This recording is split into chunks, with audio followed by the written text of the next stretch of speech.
what was probably the most exciting game of the weekend. Oh, not probably. It easily was. And it had the biggest spread.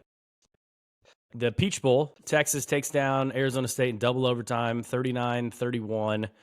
I told you we were talking about the Peach Bowl and the Fiesta Bowl. We just got done with Fiesta Bowl. I said, I think this Arizona State game has a much better chance of being an outright upset. You did. Than the Boise State game. And man, Arizona State came super close. I got to be.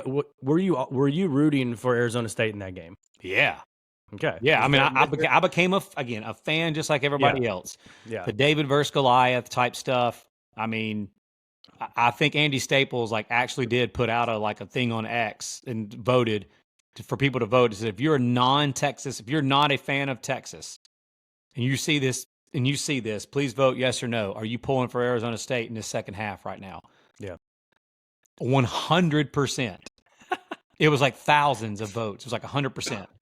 So I was. Yeah.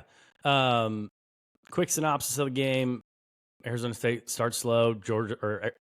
Texas starts fast. 2-play drive, touchdown, punt return, touchdown. Before you know it, you're like, man, this game's going to be a blowout. Got 2 hours to kill till the Rose Bowl, which is almost assuredly going to be an awesome game. And, man, 17-3 at halftime. Arizona State's defense actually played pretty well in the first half after that first drive. Defense gets a safety. They kind of hang in there with a field goal. Their offense turned into Texas when they played Georgia, when they got in the red zone, and they just couldn't get in. I think they had 3 red zone trips and 3 points out of that. Dude, for how good Kenny Dillingham and Marcus Arroyo are on calling, they were piss poor play calling inside the red. They just kept running into like the teeth of that Texas front. I just think they were. I mean, we said it was a bad matchup for Arizona State, and that was not a lie. The game obviously was a lot closer than that, but I just don't think when the field narrowed down there and they had less room to move, I don't think they thought they had many options. Yeah, I guess they didn't trust the pass. I see what you're saying. Yeah, because obviously the very last play of the game, Sam Levitt throws a pick. When they're trying to tie the game up in overtime. So. But it went to 24-8 in the fourth quarter with the gutsy Quinn Ewers touchdown run, and then it just turned into the Cam Scattaboo show. Did it not? Dude throws a touchdown pass on a 4th down, catches one on a beautiful play where he looked like a wide receiver, just kind of giving a little shove to the cornerback or the linebacker. And they called pass interference on Texas. I was like, what? But still, that, and a face mask too. He got his helmet ripped off, and he's just standing there looking like an absolute beast. That dude left it all out on the field. He was puking and rallying on New Year's Day better than anybody. Dude, and he just, it was unbelievable to watch. So as college basketball fans like we are, and like a lot of people probably listening to this are, you always have every year March Madness, you have those players from the smaller teams that you remember for a very long time, forever, that just have those one shining moments in March Madness and just really just capture capture everybody's hearts in March Madness and stuff. That was Cam Scattaboo. Yeah. In this, people years from now, way down the road, will remember the performance of Cam Scattaboo against Texas. In the Sugar Bowl. They will. And if they would have pulled off the upset, you would have remembered some of the plays even more so in this game, kind of like the Boise Statue of Liberty play and the flea flicker type play for Boise years ago against Oklahoma. That's the type of stuff that we were getting with this Arizona State team in the second half against Texas. But let's go back to early in the game. When you are such a big underdog, you kind of have that nothing to lose mentality. We're here to play to win. I know hindsight's 20/20, but I don't think he should have done anything different, by the way. I'm just saying, I wonder what happens in this game, how this game goes any different if Arizona State decides to kick a field goal, some of those field goals early in the game instead of going for it like they did. I know Arizona State's kicking game has been, at one point, Kenny Dillingham was openly talking about in press conferences this year, we're holding tryouts. You think I'm joking? Seriously, if you can kick, send our whatever messages and emails. Here's our email address. So their kicking game has been bad all year. I don't fault them. And I'm not trying to say after the fact, but it just shows you, if they weren't such big underdogs in this game, would they have done it different? I don't know. But if they're kicking field goals early in that game and making them, like the end of that game might have been different. Yeah. When you look at the stat sheet, dude, Arizona State dominated this game. Dominated. I mean, Up they and down the field the whole game, bro. took it to them. And Texas couldn't run the football at all. That was one of the most shocking things. I kept texting you. I was like, I just cannot believe Texas cannot run the ball. They can't get any push with their offensive line. Yeah. And on that game was different than Georgia Notre Dame. You could clearly see a size difference between Texas offensive line and Arizona State defensive line.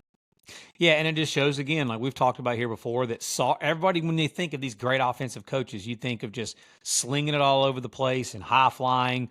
Sark's offenses, when they're the most successful, is when they run the football.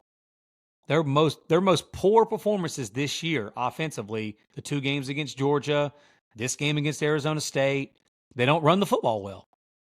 And again, another performance too, where there were multiple times during the game where Quinn Ewers leaves you with wanting more, with more to be desired.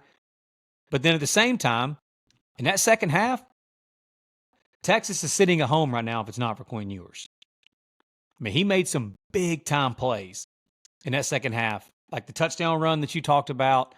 And then, dude, that 4th down pass that just drops it out of the sky like a little teardrop right into the hands of the receiver there for a touchdown. And yeah, I bet Arizona State wishes they had that one back. Right. Hindsight again, want to talk about as soon as they lined up in the little, like, just cover 0, we're sending the house type deal. Yeah, I think they blitzed 6. It's like, okay, but when you do that, you better get back. And obviously, Texas had the right call for it. They were going to try to beat them over the top, and they did. And obviously, we got to bring it up, man. I hate that we're even like having to discuss it, but like we have to. I think you disagree with me on it, but man, I've never seen a play in college football where that's not targeting. I get it by the letter of the law. You didn't attack with the crown of the helmet, whatever, but it's no longer just the crown of the helmet. It's forcible contact to a defensive player to the head or neck area. I'm personally glad it didn't end on that. And who knows if it ends on that. They get a 15-yard penalty. There's still over a minute to go. Texas could have sacked Leavitt, or Arizona State could have had a holding penalty to knock him out. You never know.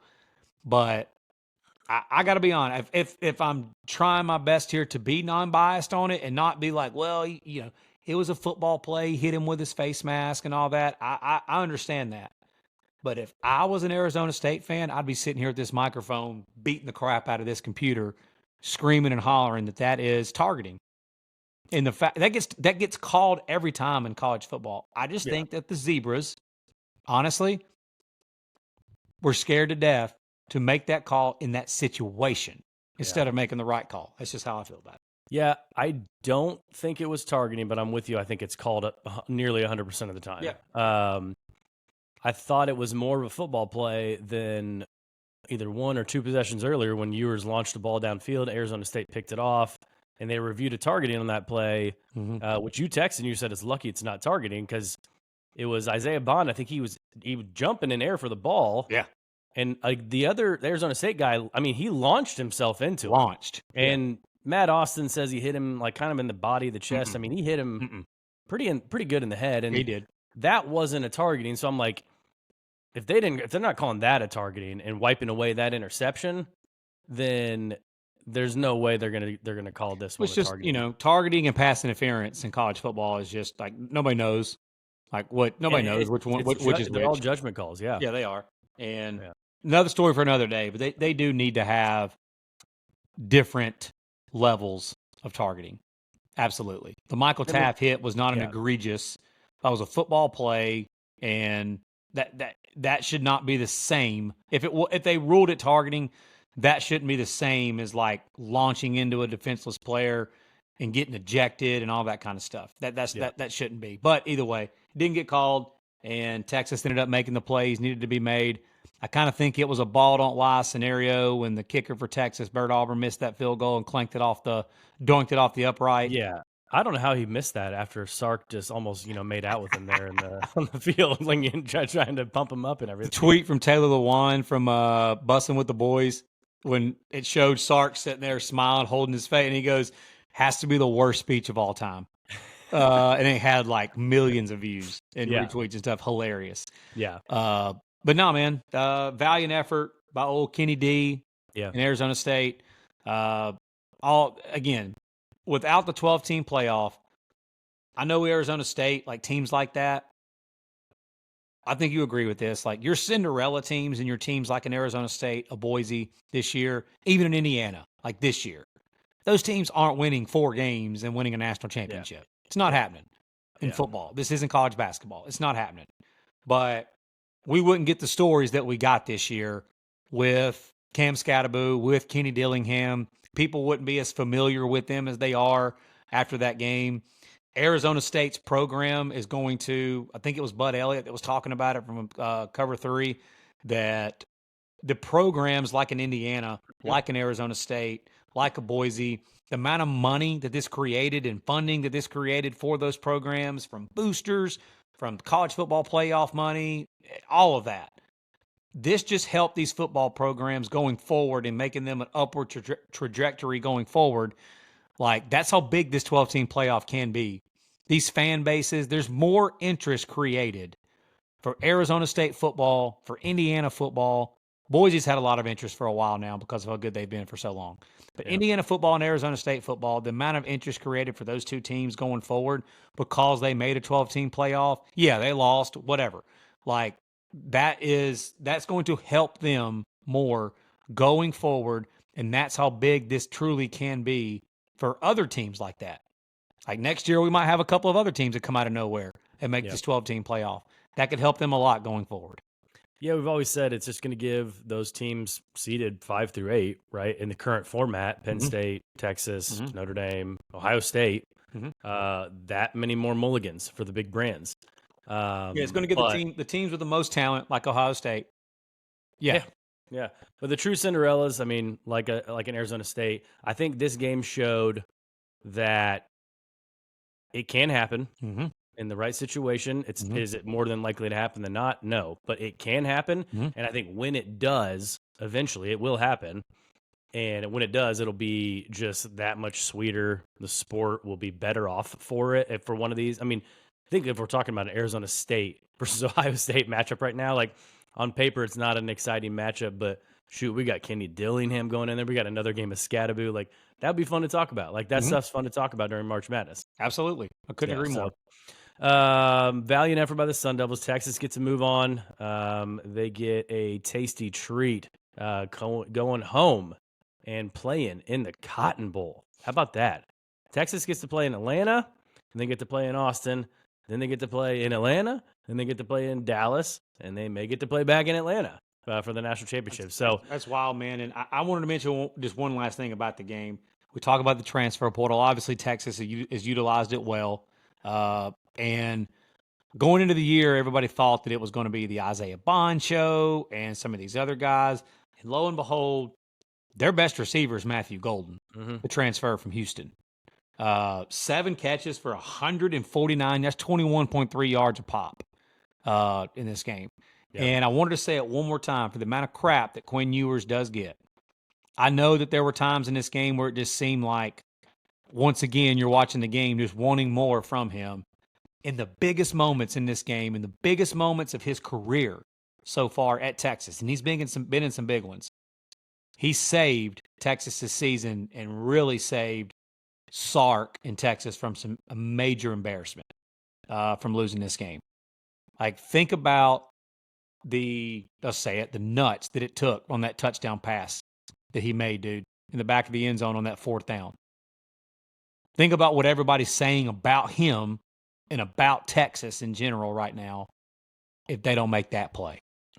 Just, I wanted to point that out because I know we do it as well. A lot of people get on him, and he made some big-time plays there in the second half and in the fourth quarter when it mattered the most.